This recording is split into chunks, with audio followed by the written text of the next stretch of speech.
Shalom Uvracha, comme toujours, c'est un grand plaisir de vous retrouver pour une étude hebdomadaire de la paracha.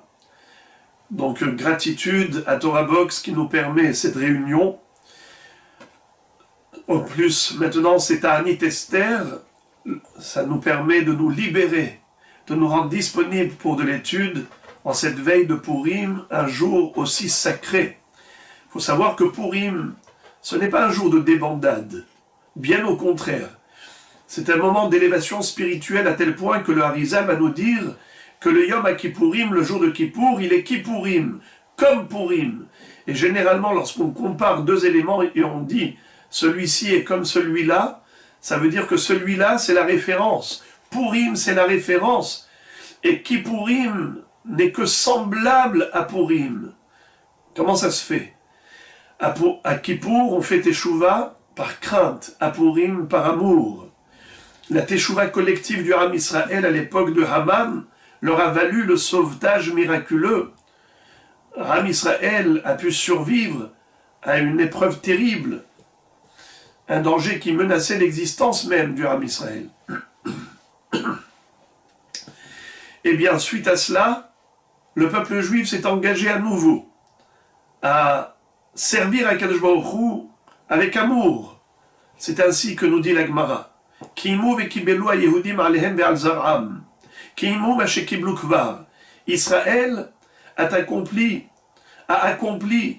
avec volonté, avec souhait profond et sincérité ce qu'ils avaient déjà reçu, c'est-à-dire la Torah, depuis le mont Sinaï.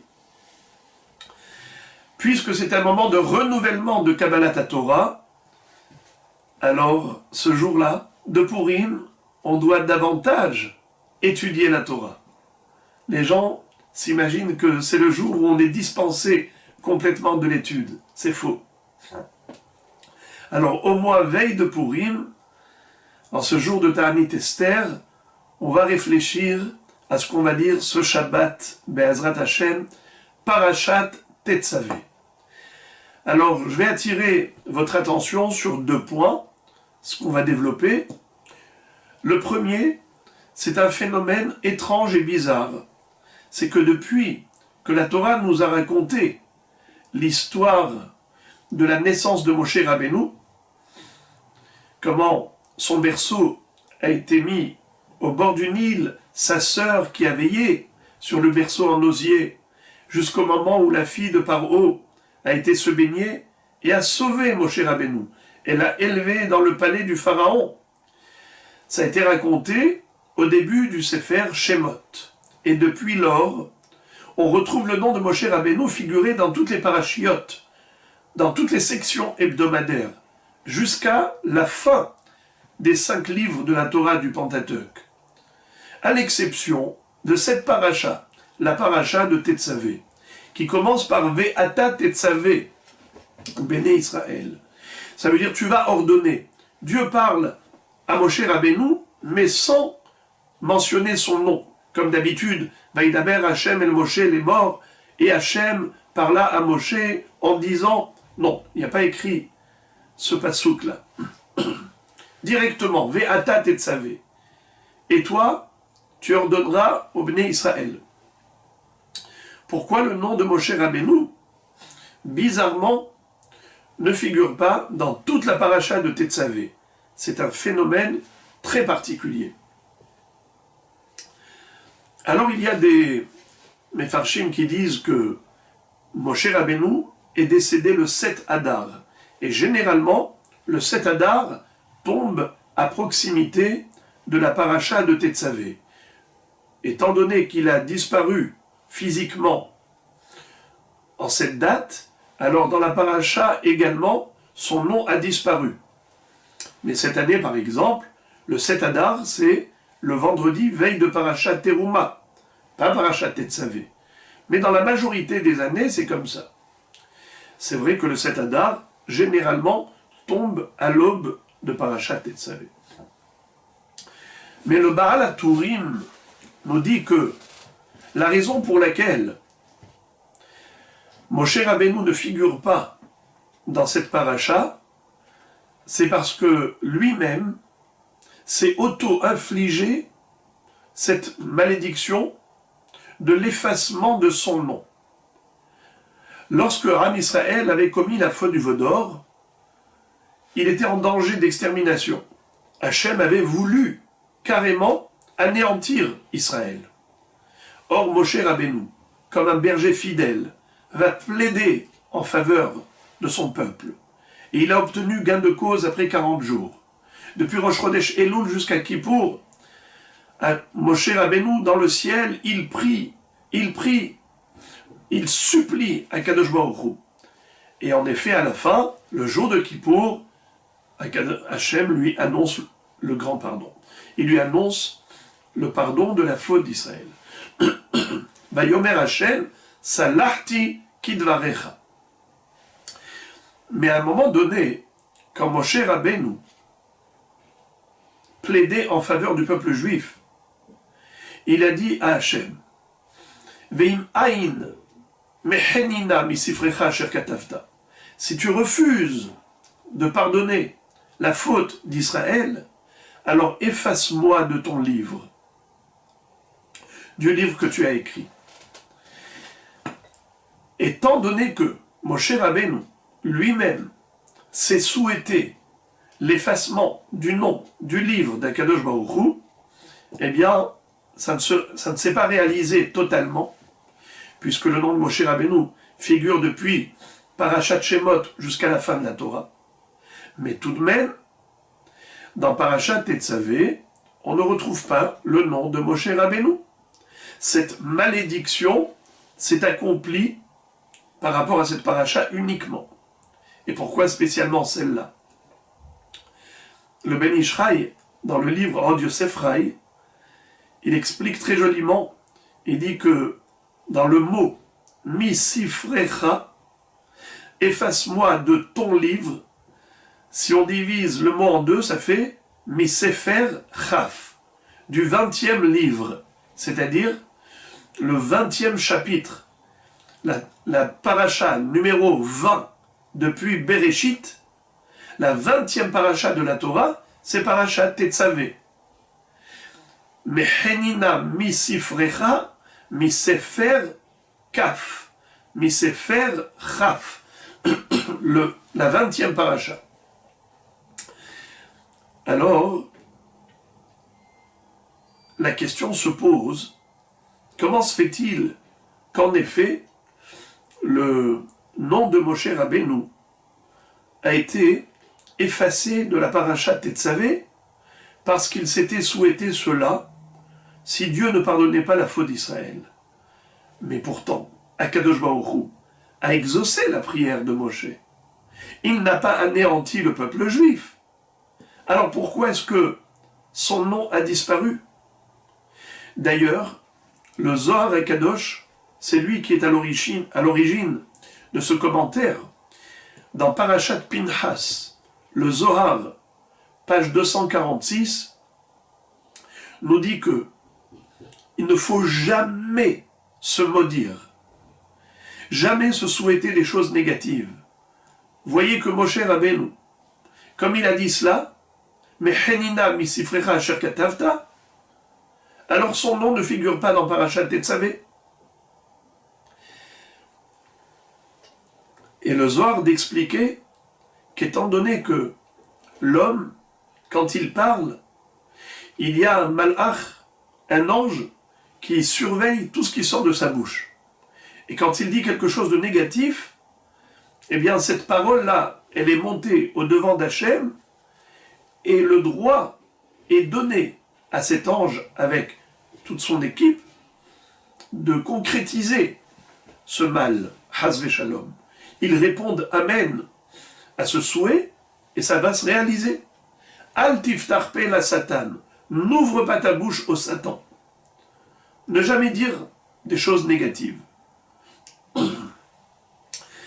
Mais comment ça se fait que ça s'est quand même réalisé, puisque, a priori, cette malédiction dépendait d'une condition.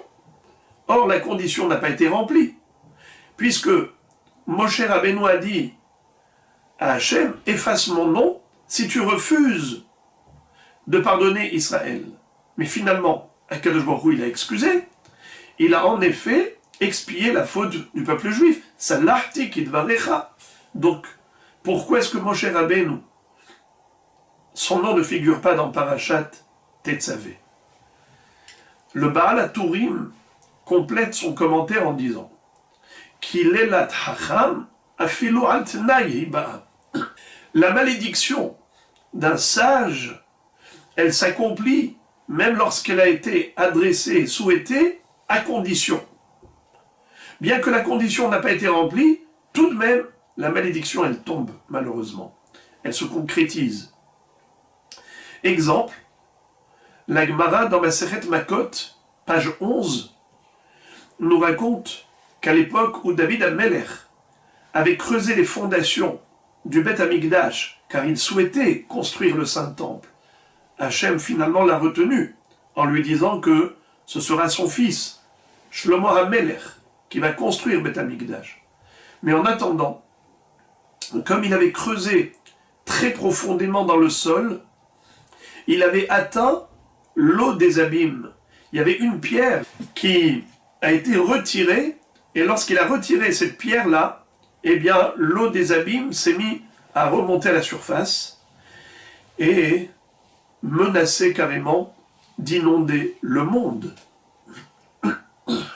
David Amelech savait que la seule possibilité d'arrêter cette inondation, c'était d'inscrire le nom divin sur cette pierre et la remettre à sa place. Mais il ne savait pas est-ce qu'il avait le droit d'inscrire le nom d'Akadosh Baruch Hu alors que ce nom serait effacé dans l'eau. Est-ce permis d'effacer le nom divin? Alors, il a posé la question. Et il a demandé que toute personne qui connaît la réponse, eh bien, qu'il lui en fasse part. Il y en avait un qui connaissait la réponse. Il s'appelait Ahitophel. Ahitophel était un homme extrêmement intelligent, un grand savant, mais c'était plus tard, on va le voir, un ennemi de David Amelech. Doeg, Ahitophel ont toujours été des prédateurs de David Amelech. Ahitophel, comme il connaissait la réponse, il était obligé de répondre. Pourquoi? Parce que David Amelech a dit, si quelqu'un connaît la réponse et il ne la partage pas, eh bien qu'il soit étranglé, qu'il soit étouffé. Il lui a adressé une malédiction. Et en effet, Ahitophel immédiatement a dit à David, tu as le droit d'écrire le nom d'Hachem sur cette pierre et de la remettre à sa place, même si ça va s'effacer. Sur quoi je m'appuie? Sur un raisonnement d'a fortiori.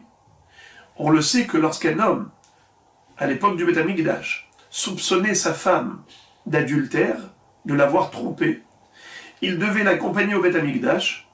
Là-bas, le Kohen allait inscrire le passage qui figure dans Parashat Nasso, qui traite de la sota. La sota, c'est la femme soupçonnée d'infidélité. Et lorsque le Kohen allait inscrire toute cette paracha, il allait ensuite l'effacer dans de l'eau qui se trouvait contenue dans un récipient. Après avoir effacé ce texte, il allait dire à cette femme, écoute, soit tu avoues ta faute et ton mari va divorcer, puisqu'il t'avait averti de ne pas t'isoler avec cet homme, il t'avait soupçonné, il t'avait adressé des avertissements, tu t'es quand même isolé avec cet homme, il a toutes les bonnes raisons de croire que tu as réellement commis la faute grave d'une relation interdite. Alors avoue, si tu l'avoues, eh bien il te donnera un guet et chacun partira chez soi, refaire sa vie. Mais si tu refuses d'avouer, eh bien tu vas boire de ce breuvage. Mais sache que, en buvant cela, si tu as réellement commis la faute, en effet, tu vas être sanctionné sur le champ. Tu vas exploser littéralement. Et c'est ce qui pouvait se passer si elle avait fauté. Maintenant, pourquoi Kadosh Baruch Hu a donné tout ce procédé? C'était pour clarifier la situation, pour pas qu'il y ait l'ombre du doute qui plane sur ce couple. Dans le sens où, si le mari n'avait pas la possibilité de certifier la chose, de clarifier, de savoir qu'est-ce qu'a fait sa femme, est-ce qu'elle a trompé ou pas, eh bien, il mènerait une vie de suspicion et automatiquement, les tensions entre eux ne s'arrêteraient jamais. Akadosh Baruch Hu a dit, mieux vaut qu'on efface mon nom dans l'eau, comme allait faire le Kohen, puisque le nom divin figurait dans ce passage, juste pour rétablir la paix dans le ménage. Si Akadosh Baruch Hu a veillé à la paix dans un foyer, et il était prêt qu'on efface son nom, à plus forte raison qu'Hachem est d'accord qu'on efface son nom pour sauver le monde entier. Car sinon, l'inondation qui menace le monde va, chas v'shalom, commettre des dégâts irréversibles. David Améler, c'est ce qu'il a fait, et grâce à Achitophel, le monde fut sauvé. Mais quelle était la fin, la finalité de Achitophel? Figurez-vous qu'un jour, quand il a eu un débat avec Avshalom, le fils de David Améler, je ne vais pas rentrer dans les détails, ce serait trop long. Mais finalement, Avshalom ne l'a pas suivi. Comme il ne l'a pas suivi, Achitophel a eu très peur de David, il s'en est voulu, il a ordonné son testament, il est monté chez lui et il s'est donné la mort, il s'est suicidé. Comment? Avec une corde. Vayehanak, vayitzav et beto, vayaral et beto, vayehanak vayamot.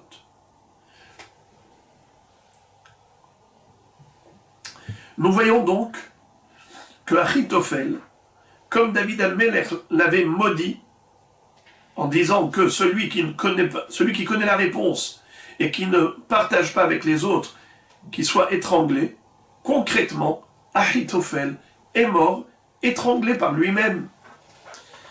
Nous voyons que la malédiction de David Améler s'est accomplie. Mais pourtant, Achitophel, lui, il avait répondu, il avait donné la bonne réponse. Alors pourquoi est-ce que finalement, ça s'est concrétisé, cette malédiction de David? C'est pour nous dire que celui qui est maudit par un Hacham, même si c'était une malédiction à condition, eh bien malheureusement elle se concrétisera. Voilà comment le Baal HaTurim nous explique ce phénomène étrange, la disparition du nom de Moshe Rabbeinu dans cette paracha de Tetzavé. C'est parce que lui-même, Moshe Rabbeinu, s'est infligé cette malédiction, bien que c'était altnaï, c'est-à-dire que c'était à condition que Dieu ne pardonne pas Israël. Or Dieu a pardonné la faute du veau d'or. Pourquoi donc Moshe Rabbeinu a subi l'impact de ces mêmes paroles qu'il avait proférées? Réponse: la malédiction d'Achacham s'accomplit même à altnaï, même à condition. Dans le même ordre d'idées, la Gemara raconte, toujours dans Masechet Makot, que Yehuda, on sait qu'ils étaient 12 frères, et après la sortie d'Égypte, on a transporté le cercueil de toutes les tribus pour être enterré en Eretz Israël. Et on entendait dans le cercueil de Yehuda que ses os étaient disloqués. Ça veut dire que son squelette n'était pas entier. Pourquoi les ossements roulaient dans le cercueil, pour emprunter le langage de la Gemara? Ayu atzmotav chez Yehuda megulgalin ba'aron. Parce que Yehuda, lui-même, avait dit à son père, si je ne te ramène pas Binyamin sain et sauf, eh bien, je serai coupable dans les deux mondes. Ba'olamazé, ba'olamaba. Cette quarantaine, cette excommunion que s'est infligée Yehuda, normalement, ne la méritait pas, cette sanction, puisque finalement, il a ramené Binyamin vivant à son père. Mais malgré tout, nous dit la Gemara, la klala, la malédiction qui s'est infligée, qu'il s'est souhaitée, eh bien c'est réalisé concrètement, à tel point que dans ce monde et dans l'autre, il était excommunié, il était béni douille. En bas, sur terre, eh bien ses os étaient complètement séparés. Le squelette ne tenait pas. Il a fallu que Moshe Rabbeinu prie pour lui. Il a dit Yehi Reuven ve'Aliamot v'im etav mispar ve'zot liYehuda vayomar shema Hashem kol Yehuda ve'Amot evi'enu yadav ravlo ve'ezer mitzarav tihye. C'est-à-dire, Maître du monde, s'il te plaît, aie pitié de Yehuda, car c'est grâce à lui que Reuven a fait Teshuvah. Reuven a pris exemple sur la Teshuvah de Yehuda. Alors, s'il te plaît, fais en sorte que son corps reprenne sa forme. Et c'est comme ça que les os se sont emboîtés et enchevêtrés les uns les autres, de manière à retrouver une silhouette normale, c'est-à-dire le squelette était entier. Parce que Moshe Rabbeinu a prié pour lui en disant « Shema Hashem kol Yehuda ». Mais là-haut dans le ciel, Moshe Rabbeinu voit que la Neshama de Yehuda n'est pas admise dans la Yeshiva Shel Ma'ala. Alors il prie pour que l'âme de Yehuda soit intégrée dans la Yeshiva d'en haut, dans le ciel, là où on étudie la Torah, où Dieu nous révèle les secrets infinis de notre sainte Torah. Il va dire Ve'el Amot evi'enu, fais-le rentrer avec son peuple, c'est-à-dire dans la Yeshiva. Mais il était là-bas dans le Beth Midrash, mais il ne comprenait rien. Alors Moshe Rabbeinu va prier pour lui. Yadav Ravlo, donne-lui la force de comprendre la Torah. Il comprenait, mais quand on lui posait des questions à Yehuda, il ne savait pas répondre. Alors Moshe Rabbeinu va prier pour cela également, en disant Veyadav, ve'ezer mitzarav tihye. Hachem, soutient-le, viens lui en aide par rapport à toutes les objections qu'on lui adresse. Voilà comment Yehuda a été sauvé grâce à la prière de Moshe Rabbeinu. Mais sinon, il souffrait terriblement. Pourquoi? Parce que lui-même, il s'était maudit. Or, une malédiction d'un Chacham, elle s'accomplit, même si elle était al-tnaï. Voilà la force de la parole. Il faut toujours qu'elle soit positive et pas négative. Regardez comment la Gemara nous raconte dans Masechet Moed Katan qu'un jour, Shmuel est venu rendre visite à son frère qui s'appelait Pinchas. Il était en deuil, il avait perdu son fils. Or, Shmuel avait vu que son frère avait les ongles qui avaient poussé. Il lui a dit, mais pourquoi tu laisses tellement pousser tes ongles? Il lui dit, si toi, tu avais subi le même malheur de perdre un fils, tu n'aurais pas pensé à l'aspect esthétique, à couper les ongles. Dès qu'il a dit ça, malheureusement, Shmuel a perdu son enfant. Kishgaga hayotzet mepi hachalit. Même par erreur, par inadvertance, dire une mauvaise parole, ça peut causer des drames. Et inversement, nous dit la Gemara, là-bas même dans Masechet Moed Katan d'Afiutret, elle nous dit que Avraham et Yitzhak, vous savez comment ça se fait que Yitzhak a échappé à la Hakeda? Comment se fait-il que Dieu, au dernier moment, est intervenu pour empêcher Avraham de sacrifier son fils Yitzhak? C'est parce qu'Avraham avait dit à ses deux accompagnateurs, les deux compagnons de route, Eliezer et Ishmaël, il leur a dit, je vais aller avec Yitzhak, on va aller se prosterner, pèleriner et revenir vers vous. Nishtahave venashuva alechem. Comme Abraham a dit, une bonne parole, en disant, on va revenir, sain et sauf, eh bien Yitzhak est revenu, sain et sauf. Ça, c'est pour nous dire qu'en effet, la parole de l'homme a un impact terrible dans la réalité de la vie. La parole, c'est ce qui caractérise l'être humain. C'est par cela qu'il se démarque des minéraux, des végétaux, des animaux. C'est qu'il peut parler. dans la Torah, quand on nous parle de la création humaine, on nous dit Vayitzer Hashem Elokim et Adam Afar mina Adama Vayipach be'apav nishmat Haim Vayi Adam et Nefesh Chaya. Dieu a façonné le corps humain à partir de la terre, il a insufflé une âme et l'homme devient un souffle parlant, un souffle de vie. Nefesh Chaya, qu'est-ce que nous dit Ankelos en araméen? Ruach Memalela, un souffle parlant. Ce qui veut dire que la parole, c'est l'expression de l'âme. La pensée est traduite par le corps au travers de la parole. Eh bien, je voudrais conclure cette première réflexion avec un commentaire extraordinaire du Kli Yakar dans Parashat Tetzavé, justement, dans cette paracha de Tetzavé. Tout à l'heure, on va étudier ensemble, Be'ezrat Hashem, les 8 vêtements, le sujet des 8 vêtements que portait le Kohen Gadol. L'un d'entre eux, c'est le Meril, le manteau. En bas du manteau, au niveau du pan, on avait des clochettes et des grenades. Quand le Kohen Gadol rentrait dans le Beth Amikdash, on entendait le son des clochettes.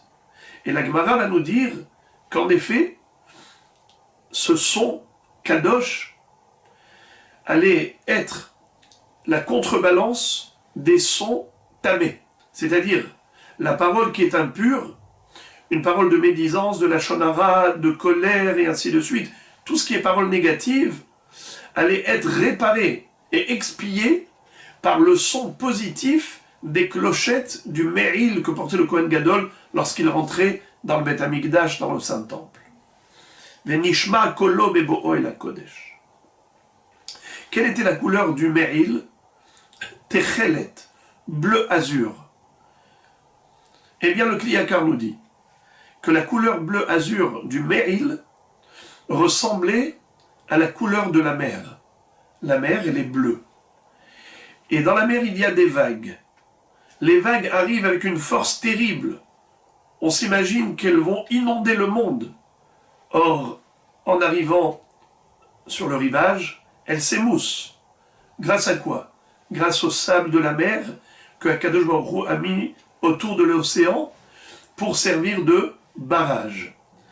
C'est la digue qu'a installée Hachem, c'est le sable de la mer dans le monde entier. C'est comme ça que la mer, elle est cadrée. Hol samta bal yaravurun, bal yashuvun echasot haaretz. Eh bien, ça c'est symbolique, nous dit le Kli Yakar. Il y a des vagues. Les vagues, c'est-à-dire les émotions. On a envie de parler du mal, on a envie de dire du mal de quelqu'un. On lui en veut. Et voilà que ces vagues qui montent du cœur jusqu'à la bouche, faut les retenir, les maîtriser. Savoir mettre une muselière à sa bouche. Akadosh Baruch Hu nous a mis 2 barrières devant la langue, les dents et les lèvres. Eh bien, on retrouve, à propos du Meril, justement, le Meril, il fallait que le col soit retourné, qu'il y ait un ourlet. Et le passouk nous dit Vehaya. Je vous lis le passouk. Ve'asita et meril ha'ephod kelil techelet. Tu feras le manteau qui recouvre le tablier entièrement bleu azur. Vehaya pirosho betocho. Safa iye les fives saviv. Vehaya pirosho betocho. Pirosho. Le col qui se trouve en haut du vêtement, il sera betocho. Il faut le retourner et le plier vers l'intérieur. Safa yelefiv. Il faudra mettre un ourlet. Maasé oreg. Carrément au moment du tissage. Kefi tahara yelo loikarea. Exactement comme les ourlets des armures qui étaient retournés à l'intérieur, de manière à ne pas pouvoir se déchirer. Loikarea. Eh bien, le Kli Yakar nous dit, c'est exactement cela. La bouche, parfois on a une parole négative qu'on a envie d'exprimer. On te dit non, recouvre, replie à l'intérieur, garde ta langue de tout mal. Et ces deux barrières, les dents et, les lèvres qu'on appelle en hébreu safa, sfataim exactement, comme il est écrit, safa, il y a les pives, il faudra mettre, ici on parle de l'ourlet, mais là on parle de sfataim, il y a les pives. Dieu t'a donné la possibilité d'arrêter les vagues, exactement comme dans la mer. Le sable est là pour empêcher les vagues d'inonder le monde et de tuer des gens. Ainsi, le lachon hara, ça peut tuer des personnes. Essaye de te maîtriser. À ce moment-là, grâce à cela, lo yachel devaro kechol hayotze mipiv yaaseh. Si tu ne profanes pas ta parole, eh bien sache que tout ce que tu demanderas à Kadosh Baruch Hu sera exaucé, car ta bouche est pure, elle est sainte, elle est saine. Alors, puisque tu ne l'as pas profanée, nous dit le Rav Elchanan Wasserman, c'est un peu comme un couteau. Un couteau, il peut être tranchant, il peut être dangereux.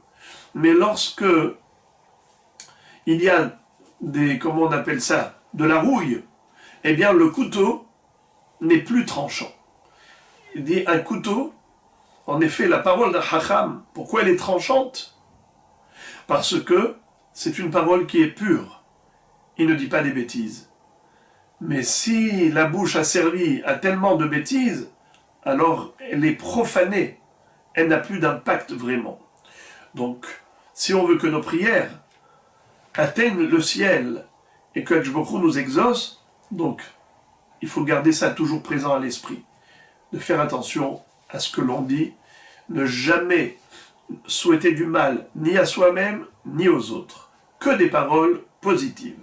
Voilà un premier enseignement de cette paracha de Tetzavé. Maintenant, je voudrais parler de manière générale des vêtements des Kohanim. Vous savez que le Mishkan, c'était le lieu de résidence divine. La semaine dernière, on a évoqué plusieurs raisons pourquoi Akadosh Baruch Hu souhaitait que l'on construise un sanctuaire, un tabernacle, le temple. Ve'asuli migdash ve'shachanti betocham. Mais le Rambam Maïmonide, lui, nous dit que la volonté d'Hachem était que l'on construise un endroit où on va pouvoir offrir des sacrifices, des offrandes à Kadosh Baruch Hu. Voilà, je vous lis ce qu'il écrit dans Ilchot Bet HaBechira Perek Aleph Halacha Aleph. Mitzvat Aseh, c'est une obligation. La Asot Bait Lachem, de construire une maison à Dieu. Mouchan Liot Makrivim Bo Korbanot, afin de pouvoir y sacrifier dedans des offrandes. Vechogegin Elav Shalosh Pe'amim Bashana. Et on montait 3 fois par an, Pessah, Shavuot et Sukkot, pour célébrer la fête en offrant des sacrifices là-bas. Shenemar ve'asuli migdash. Comme Dieu a demandé que l'on construise pour lui un sanctuaire. Donc, d'après Maïmonide, la principale fonction du Mishkan, c'était les korbanot. Et ce qui est très intéressant, c'est ce que dit la Gemara dans Maseret Zvachim, page 88. La Gemara nous dit Amar Rabbi Hanani bar Sasson. Laman ismecha parashat korbanot et parashat bigdei kehuna.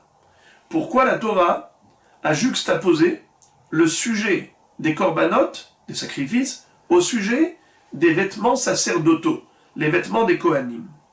Lomar mecha. Ma korbanot mechaperim, af bigdei kehuna mechaperim. Pour te dire que de la même façon que les korbanot entraînaient l'expiation de la faute, ainsi les vêtements des Kohanim entraînaient l'expiation des fautes. Comment cela? Alors on a plusieurs vêtements. Un Kohen ordinaire, qu'on appelle Kohen Hédiot, portait 4 vêtements de lin blanc. Le Kohen Gadol, lui, portait 8 vêtements. Au-delà des 4 vêtements du Kohen Hédiot, il portait en plus des vêtements qui étaient avec de la dorure, avec des fils en or ou carrément une plaque frontale qui était entièrement en or. Alors, rappelons les 4 vêtements du Kohen Hédiot, c'est Ketonet, Mirnasaim, Mikbaat et Avnet. Ketonet, la tunique, Mirnasaim, le pantalon, Mikbaat, le chapeau, Avnet, la ceinture. Le Kohen Gadol, son chapeau était différent. C'était une coiffure beaucoup plus belle qu'un Kohen ordinaire. On l'appelait Mitznefet. Donc déjà, il a ces 4 vêtements, Ketonet, Mirnasaim, Mitznefet et Avnet, le Kohen Gadol. Mais qu'est-ce qu'il a en plus? Hoshen, Ephod, Me'il, Tzitz. Hoshen, c'est le pectoral. On va expliquer ça immédiatement. Ephod, c'est un tablier. Me'il, le manteau. Tzitz, la plaque frontale qui était en or et qui allait être gravée à l'intérieur. On allait graver le nom de Kodesh Lachem d'un côté, dans le revers, et on voyait en relief les mots Kodesh Lachem, sacré pour Dieu. Eh bien, comment et quelle faute ces Bigdei Kehuna allaient expier? La Gemara nous explique là-bas, dans Masechet Zevachim, Ketonet mechaperet al shfichut dam, sheneemar vaishchatu seir ezim vaitbelu et hakotonet badam. Pourquoi la ketonet, la tunique, allait être l'objet de réparation du meurtre, de l'effusion de sang? Parce que les frères de Yosef, quand ils avaient voulu se débarrasser de lui, ils l'avaient dépouillé de sa tunique. Ils l'ont trempé dans le sang. Maintenant, le Kohen Gadol allait porter la tunique pour réparer la faute du crime qu'avaient voulu réaliser les frères de Yosef. Mirnasaim, le pantalon que portait le Kohen, Mechaperim al Gilouy Arayot. Ça allait réparer les fautes de relations incestueuses, Chas v'Shalom. Sheneemar ve'aseh lahem mirneseba dechasot besar erva. Tu vas leur confectionner des pantalons pour couvrir la nudité. C'est pas seulement au sens propre, mais c'est aussi au sens figuré. Couvrir les fautes de Herva de Harayot. Mitznefet, le chapeau, Mechaperet al-Gassé Arouah. C'était pour réparer la faute de la chutzpah, de l'orgueil. Lorsque quelqu'un est orgueilleux, c'est qu'il a la tête haute.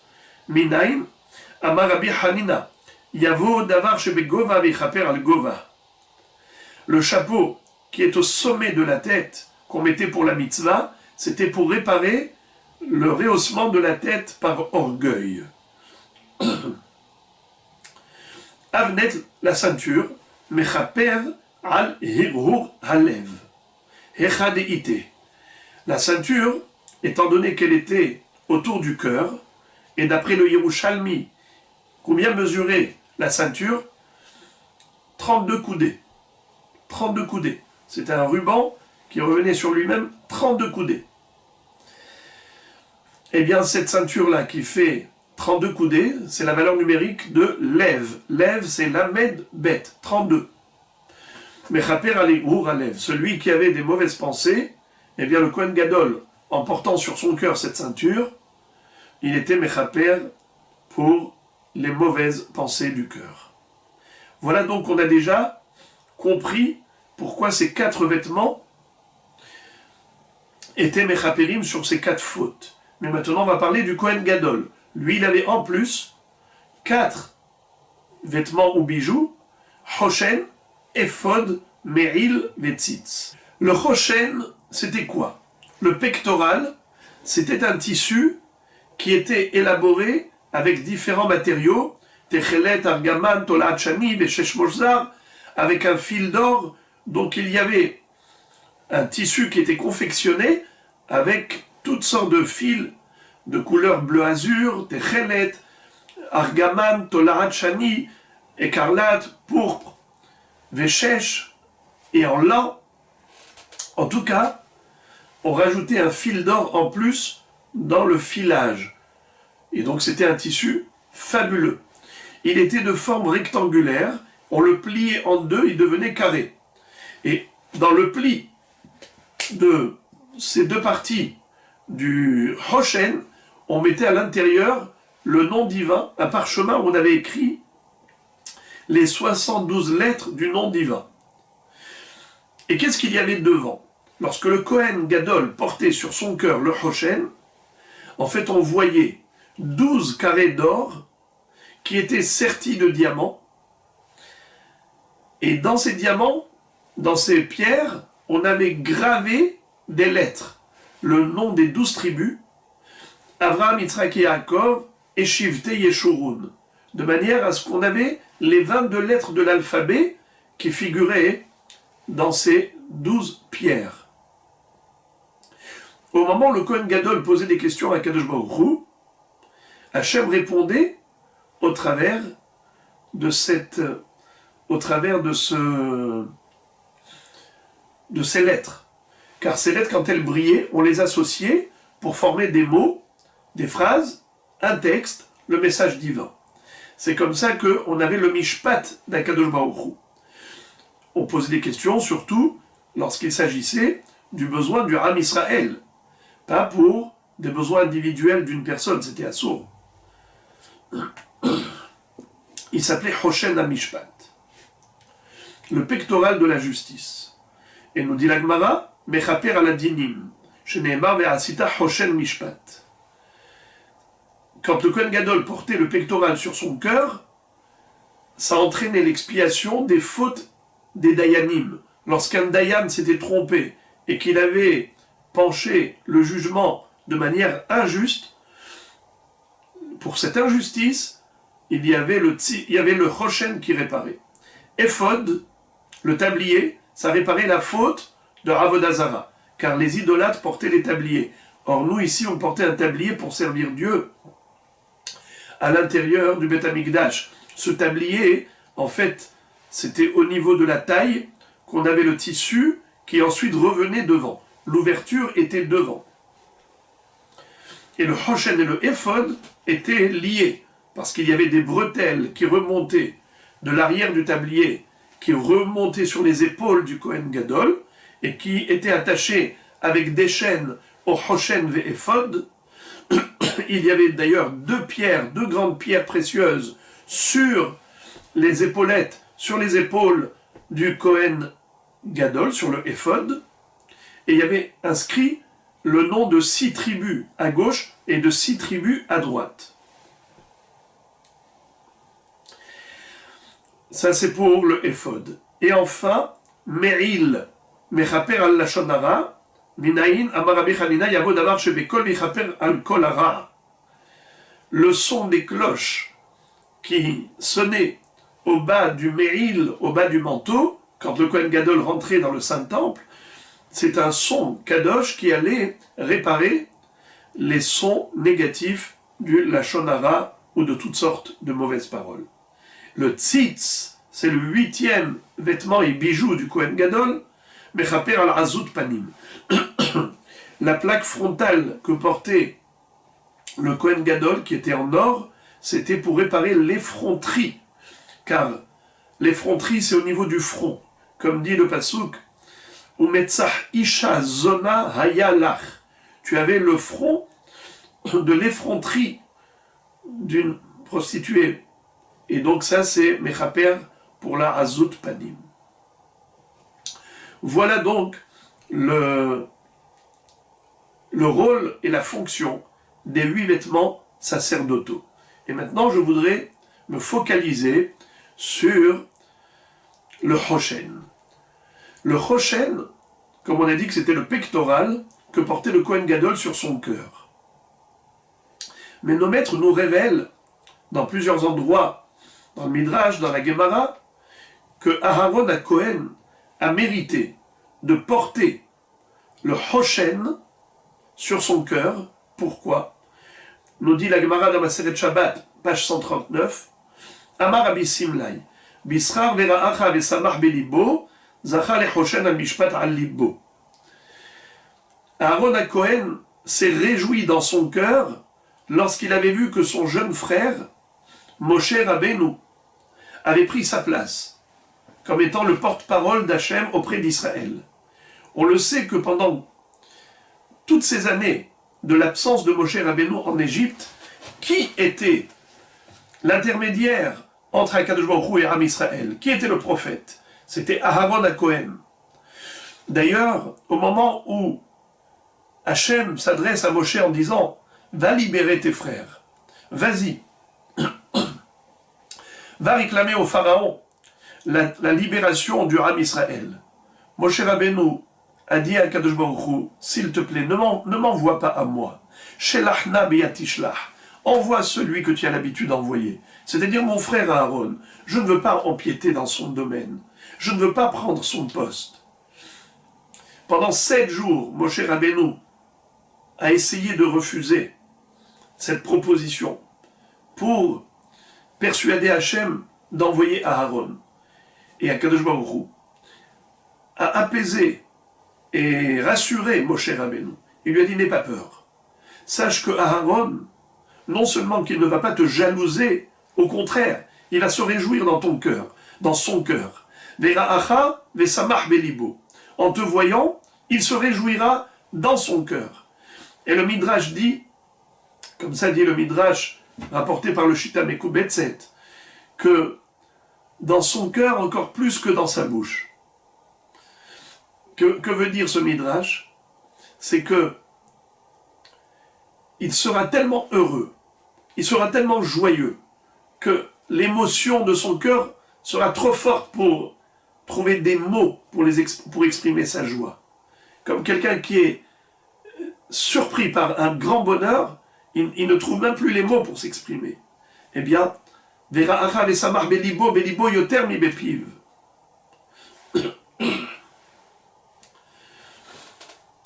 C'est la raison pour laquelle Akadosh Baruch Hu va dire un cœur aussi pur tel que Aaron, il mérite cette récompense de porter sur lui le Hoshen.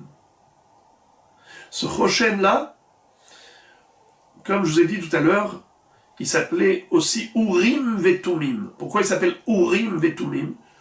Or, Urim, Meir et Devaram, les lettres brillaient quand Akadosh Baruch Hu répondait. Et la réponse, elle était parfaite. Tumim, Tamim, Tam, parfaite. Ça, c'est parce que Aaron avait une pureté de cœur. Question, quel rapport? Pourquoi est-ce que Akadosh Baruch Hu a trouvé que c'était cela, la récompense qui correspondait? Aaron n'est pas jaloux, Aaron aime son frère, alors il portera le Hoshen. Quelle est la mesure pour mesure? Le Rav Chaim Shmulevitz Zatzal dit quelque chose de très beau. Il dit que le Kohen Gadol, ça ne suffisait pas qu'il ait le Hoshen. Pour comprendre le message divin, au travers des lettres qui brillaient, il fallait de la Ahavat Israël. Il fallait être capable d'amour d'autrui. Avoir un cœur pur. Car nous voyons qu'il y avait un Kohen Gadol qui avait le Hoshen et pourtant il s'est trompé. C'était qui? Eli HaKohen. Plus tard, lorsque le Mishkan se trouvait dans la ville de Shiloh, Mishkan Shiloh, Hana va venir pour prier et supplier Hachem de lui donner le fruit des entrailles. Elle était longtemps stérile, elle va prier à voix basse. Comme elle murmurait, elle chuchotait, mais on n'entendait pas ce qu'elle disait, Vayarchevea Eli les Shikora. Et Eli l'a prise pour une ivrogne. Et il va lui faire un reproche en disant Ad matai tishtakarin. Toi, madame, jusqu'à quand tu vas t'enivrer? Ce n'est pas beau pour une femme d'être alcoolique. Elle va lui dire Lo Adoni ki isha keshat ruach hanochi. Non, mon maître, car je suis une femme qui souffre d'une longue stérilité. Et je suis venu pour prier, pour avoir le fruit des entrailles. Alors Eli s'est senti mal à l'aise. Il a présenté ses excuses. Il lui a souhaité une bracha, que oui, en effet, qu'elle donne naissance à un bébé. Il lui a dit, Iten Hashem et Shelater, Asher Sha'alt Me'imo. Et Chachamim de dire, Shelater. She'ela, c'est une demande. Shela, ça fait allusion à Chilia, le placenta, la poche amniotique, que Akadosh Baruch Hu te donne la possibilité de donner naissance à un enfant. Ça va être le prophète Shmuel Hanavi. En effet, grâce à cette prière et à cette bracha. Mais quand elle lui a dit Lo Adoni, Lo Adon Ata Bedabarze, tu n'es pas maître en la matière du décryptage du message divin. Le Gaon de Vilna explique que lui, Elia Cohen, s'était demandé mais qui est cette femme, qu'est-ce qu'elle fait? Il a demandé à Kadosh Baruch Hu. Et Akadosh Baruch Hu a répondu par ces lettres.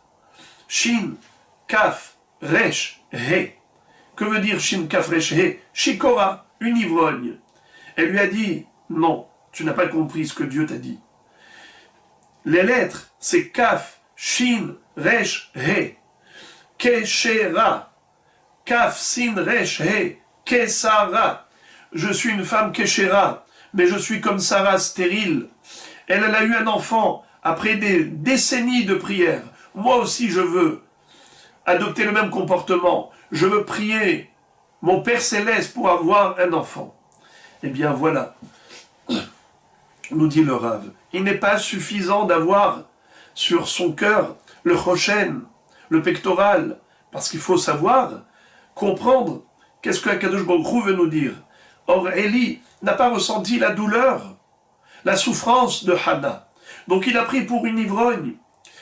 C'était les mêmes lettres que Keshera, que Kesara. C'est pour cela que Akadosh Baruch Hu va donner à Aaron, qui lui a fait preuve d'un amour gratuit envers Moshe Rabbeinu.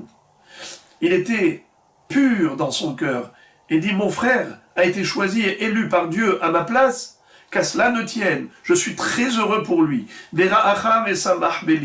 Alors il mérite de porter ce pectoral. Mais ce qu'on retrouve, c'est que le Midrash va appliquer à ses deux frères, Moshe Rabbeinu, le pasuk dans Tehilim, Hine matov mannaim shevet achim gam yachad. Il est ô combien bon et agréable de voir deux frères ensemble, car Moshe Rabbeinu avait lui aussi cette réciprocité d'amour. D'une part, il ne voulait pas empiéter dans le domaine de Aaron. Et Aaron était heureux pour Moshe. Vous savez ce que nous disent nos maîtres à propos de Moshe, quand il a refusé d'aller délivrer Israël sous prétexte que c'est la place de Aaron, pas la sienne, Akadosh Baruch Hu lui a insisté pendant 7 jours. Gam temol, gam itemol, gam shilshom, gam hayom, gam me'az dabecha im avdecha. Chachamim nous disent que c'était 7 jours. Jusqu'à ce que Hachem s'est mis en colère. Il a imposé à Moshe Rabbeinu cette mission. Quand il s'est mis en colère, il va lui dire, tu vas aller simplement libérer tes frères, et Aaron va t'accompagner, mais on ne voit pas qu'il a sanctionné, bien qu'Hachem s'est mis en colère. Eh bien, Rashi nous dit au nom de Rabbi Yoshua ben Korha, qu'à chaque fois que dans la Torah il est écrit Vaïchar af Hashem, que Dieu s'est mis en colère, il y a toujours une sanction qui suit. À l'exception de cette fois-ci. L'exception confirme la règle. Là, Dieu s'est mis en colère contre Moshe, mais il ne l'a pas puni. Rabbi aussi va dire non, je suis pas d'accord. Là également, Hachem a sanctionné Moshe. Comment? Il lui a dit Allo Aaron achicha ha-Lévi. Aaron était Lévi. Il aurait dû être le Lévi et toi Kohen Gadol. Mais maintenant Moshe, puisque tu as refusé pendant 7 jours, tu as perdu ce droit. Désormais, Aaron sera le Kohen Gadol et toi tu resteras Lévi. A priori, c'est une mahloket, c'est une divergence d'opinion. Il y en a un qui dit Moshe n'a pas été sanctionné et l'autre dit Moshe a été sanctionné. Le Rav Chaim Shmolevitz Zatzal donne une explication lumineuse. Il dit qu'en réalité, les deux opinions ne sont pas opposées mais complémentaires. Comment? Il nous dit Moshe Rabbeinu a été sanctionné et il n'a pas été sanctionné. Comment est-ce possible? Il nous dit que Moshe Rabbeinu aimait tellement son frère qu'en le voyant devenir Kohen Gadol, même si c'était à ses dépens et au détriment de Moshe, il ressentait comme si c'était lui-même qui avait été intronisé comme Kohen Gadol, comme grand prêtre. Et c'est ainsi que nous dit justement ce Midrash, cité par le Shita Mekubetset, qui dit que Hine matov u'manaim shevet achim gam yachad. Kashemen atov al harosh yored al hazakan, zekan haaron sheyored al pi midotav. Traduction, il est ô combien beau et agréable de voir deux frères ensemble, comme l'huile d'onction qui coulait sur la barbe de Aharon, sur la barbe de Aharon, qui était grande et belle. Eh bien, le Midrash va dire pourquoi il est écrit deux fois le mot Zakan, la barbe. C'est pour dire Yored al zekano shel Aharon, kizkano shel Moshe. L'huile qui dégoulinait sur la barbe de Aharon au moment où il a été intronisé avec l'huile d'onction sur la tête, cette huile quand elle coulait sur Aharon, Moshe Rabbeinu était souriant, heureux, joyeux et tellement heureux pour son frère qu'il avait l'impression que c'était lui qui était devenu Kohen Gadol. Donc en réalité, c'est vrai qu'il a été privé, on lui a retiré ce poste, mais ce n'était pas une sanction pour lui, car voir son frère dans ce poste, à ce haut rang, il était tellement content que pour lui, c'était comme si c'était lui-même. Donc ce n'est pas une punition. Je vais conclure avec l'explication de ce même psaume. Dans ce psaume, Shira Ma'alot, Hine matov u'manaim shevet achim gam yachad, kashemen atov al harosh sheyored al hazakan, zekan haaron sheyored al pi midotav, ketal hermon sheyored al hareret Tzion, ki sham tziva Hashem et abracha, haim ad haolam. On nous parle de trois sujets. D'abord, Hine matov u'manaim shevet achim gam yachad. On parle de la fraternité. Ensuite, on parle de la kehuna, l'huile d'onction qui a permis d'introniser Aaron pour être le premier Kohen Gadol de l'histoire. Ensuite, on parle de la rosée, comme la rosée qui coule du Hermon vers le mont Sion. Car là-bas, Dieu a ordonné la bénédiction et la vie éternelle. Qu'est-ce que ça veut dire? Le Rav David Auerbach Zatzal donne une explication merveilleuse. Il dit qu'en général, toute qualité doit être méritée. Il n'y a rien de gratuit. À l'exception de 3 cas de figure où Akadosh Baruch Hu donne sans condition. Par exemple, la rosée. La rosée, Hachem l'envoie tout le temps. En été comme en hiver, qu'on soit méritant ou pas. Contrairement à la pluie, on la reçoit que si on est méritant. Yishameru lachem, pen iftele vafrem, ve'atzar et hashamaim, ve'lo yihye matar. La sécheresse arrive lorsque, chas v'shalom, on se détourne de la Torah. Deuxième chose, c'est la keuna. Être Kohen, ce n'est pas mérité, c'est hérité. Si le père est Kohen, le fils est Kohen. Il n'a rien fait pour. Troisième élément, c'est la fraternité. Si on est dans une ambiance de fraternité, ça veut dire que nos relations entre nous, elles sont bonnes, il y a de l'amour, et bien dans ce cas-là, Akadosh Baruch Hu dit, même si vous avez fauté, moi je vous protège, sans condition. Preuve, à l'époque de Ahav, c'était des idolâtres, et pourtant quand il allait en guerre, il gagnait les guerres. Pourquoi? Parce qu'ils étaient dans un esprit d'union. Alors qu'à l'époque de Shaoul, bien que c'était des tzadikim, quand ils allaient en guerre, ils perdaient. Pourquoi? Parce qu'il y avait beaucoup de délations. Comme dit le Yerushalmi, Bedoro shel Ahav lo hayu bahem delatorim, hayu yordim le milchama benotzchim. Bedoro shel Shaoul hayu bahem delatorim, hayu yordim le milchama benoflim. Ce qui veut dire que, en effet, ces trois éléments, la fraternité, la rosée, la keuna, Sham tziva Hashem et abracha, haïm ad haolam. Dieu a déversé là-bas la bénédiction avec la vie à jamais. Donc si on veut aujourd'hui comprendre quel est le secret de la réussite, qu'est-ce qui pourrait faire en sorte que Akadosh Baruch Hu nous protège de tout mal et nous comble de bonheur, eh bien la recette elle est facile. Ahava ve'ahva shalom ve'reut. C'est la raison pour laquelle à Purim, on s'envoie des mishloach manot, matanot laevionim, car cette entraide, cette solidarité montre à Akadosh Baruch Hu que nous sommes, comme il le souhaite, des enfants soudés, solidaires les uns des autres.